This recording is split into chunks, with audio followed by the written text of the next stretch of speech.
Hey, what's up guys, this is Farooq and welcome back to another video. I would like to share my experience of repairing my first generation Apple Watch and how I got second generation Apple Watch. Last Monday I noticed my Apple Watch Force Touch wasn't working. I restarted my Apple Watch and after it works, but I'm pushing a little hard, like pressing a little hard on the Apple Watch. Like if you press and it's Force Touch supposed to work, but that one kind of really pushing hard and it was working. I ignore, I check, I couldn't see anything.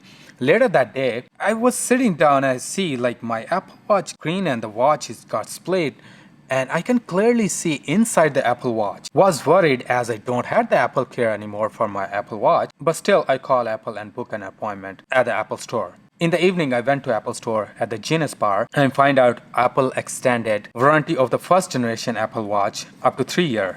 So Apple Genius Bar engineer checked my watch and told me this cause of the battery swelling and it covered by Apple program. When he was talking about, I thought might be I have to pay something, but when I asked, do I need to pay anything? He says no, if it's covered under battery swelling. But in that case, he have to send the Apple Watch to US and he is not the one who make the decision. So I unpair my Apple Watch and give it to him. Next day I use another watch, but it wasn't working for me. I bought the 4th generation the Series 3 Apple Watch, just the GPS one, because I'm using my Apple Watch almost for 3 years. It's kind of a daily drive. It is faster, it is more reliable. Really good thing about the Series 4 non-GPS. The battery lasts almost more than 2 days for me. Like I use in the morning and the night time, it only down to 80%. That's the big jump for me. Like before with the Apple Watch Series 1, in the morning I get the 100%, but by the end of the day, it's got only like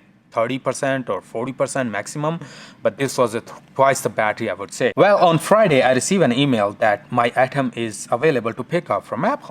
I was hoping to not pay for anything for my Apple Watch, but there wasn't showing anything in the email. So I went to Apple Store. There was a guy standing over there. I told him like, I'm just here to pick up my Apple Watch. He said, just sit over there. And like in 2 minutes, the other guy just came in and brought new Apple Watch. I just opened, like, it's slide out and open, like, I did not notice anything. I just saw, like, it's a replacement of Apple Watch. I just saw that one, I turned it on. It's got turned on, and I did not notice anything else. I just checked and came back home. But today morning, I was just sitting down and I see the serial number of this watch, and just checking the warranty and stuff. And when I checked, it was showing the Apple Watch Series 1. I said, mine is not a Series 1. Mine is just the first generation. And I thought it might be a mistake.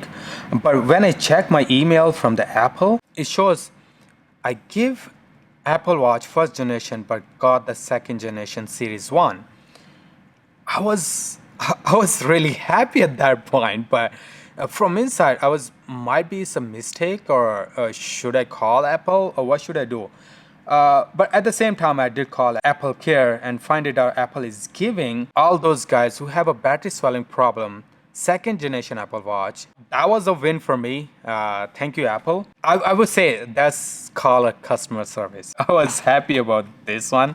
So I thought I would share my experience, how I got second generation instead of first generation. Let me know in the comments what you thought. If you like this video, hit like and subscribe if you haven't already. That is it. Thanks for watching, guys. Stay tuned. I'll talk to you in the next one. Peace.